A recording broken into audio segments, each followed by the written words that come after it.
So I'm having a horrible PMS, and I needed to watch something quite ruthless and violent, and I needed to watch death and despair. So I started watching Chernobyl. And in watching Chernobyl, obviously the series is very interesting and stuff, but I also wondered how tourists were exploring Chernobyl, because if, in case you don't know, you can visit Chernobyl since 2011, I think, or even 2001. I'll check this information. But you can visit Chernobyl. You pay for tour guides to take you to the city where Chernobyl is, which is like 100 kilometers from Kiev. And they take you around, and you can take pictures in the site. So you can walk around and have a look at the city of Pripyat, or what was the city of Pripyat, and take some pictures. And I think this kind of tourism, and there's a term for it, so it's called the dark tourism. So it's when you visit dangerous sites, or sites where something very bad happened or tragedy. I think it's important to be able to visit these places so you learn about what happened there, and you feel more connected to it. I think when we watch a series like Chernobyl, obviously we feel connected because you're watching in detail. So sometimes you're watching it over the course of a few days, but there's nothing like being there.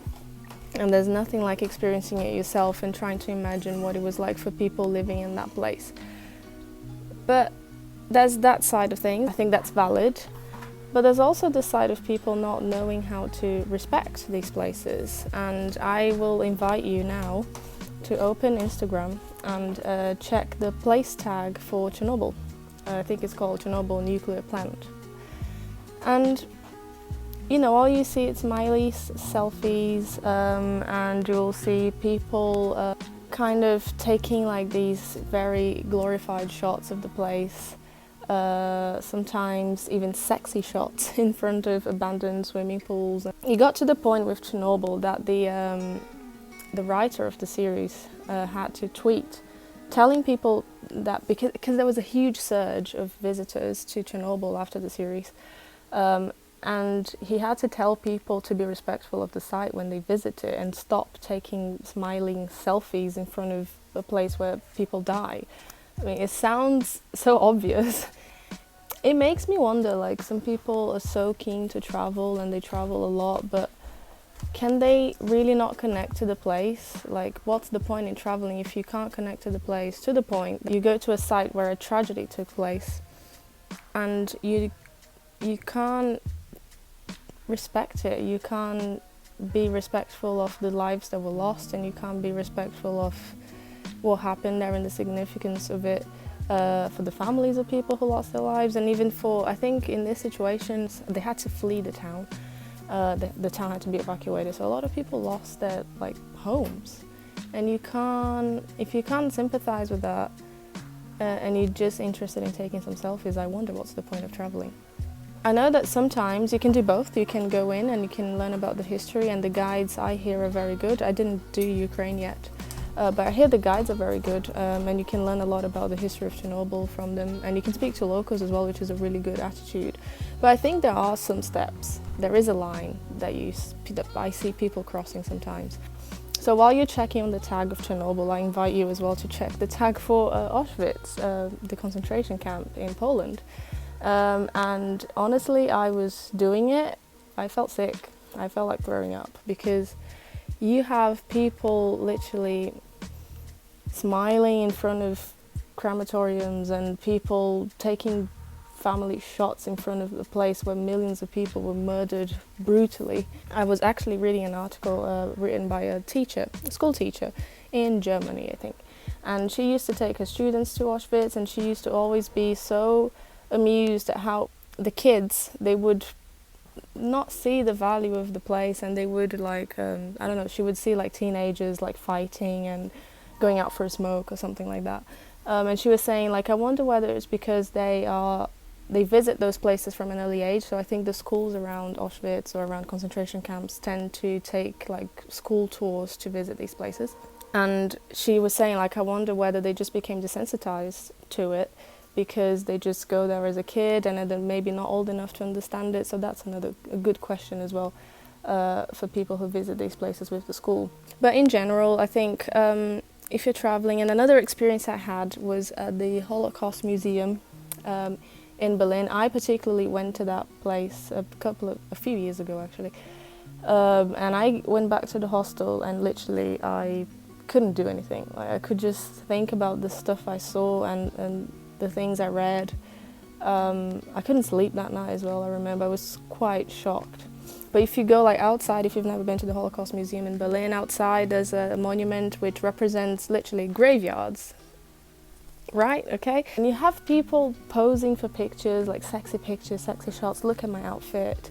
And people climbing on top of the monument as well, which for me makes no sense at all.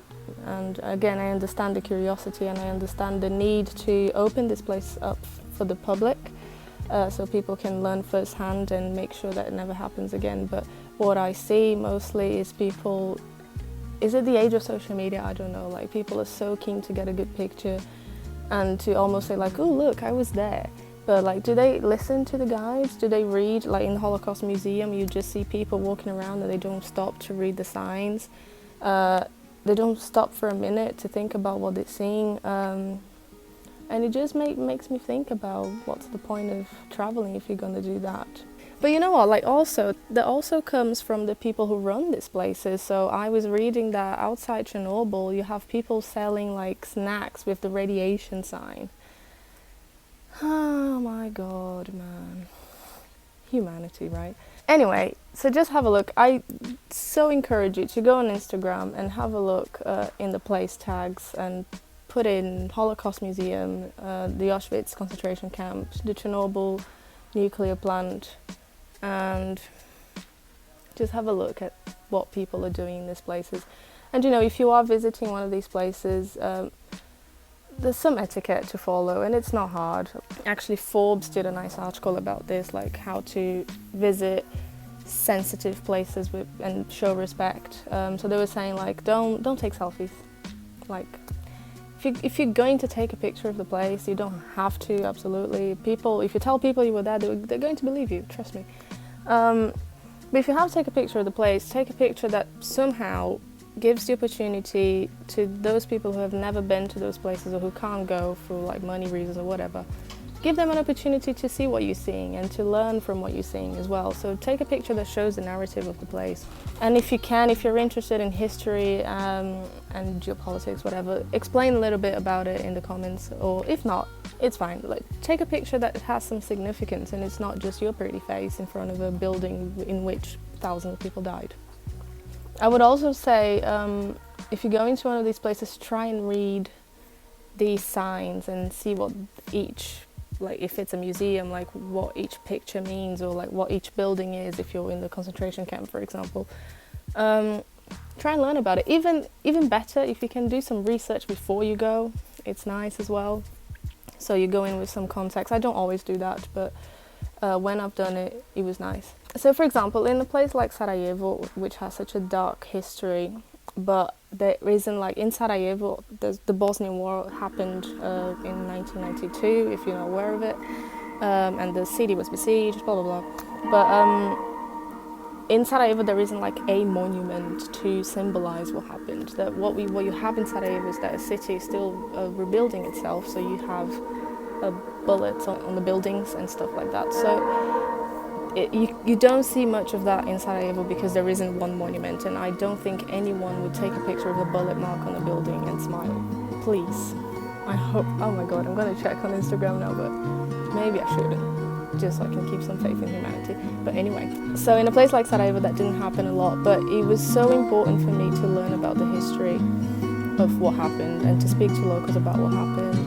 It's a way of showing respect, and by understanding, not a lot of people are interested in these things, and it's quite heavy. Sometimes it ruins your day a little bit. So I understand that. So you know, just try and be respectful. Try not to put yourself ahead of the history and the background of that place. And if you can, if you want to, you know, share a bit of what you learned with the people who follow you. If you're like a travel Instagram or whatever. Just yeah, that's the message.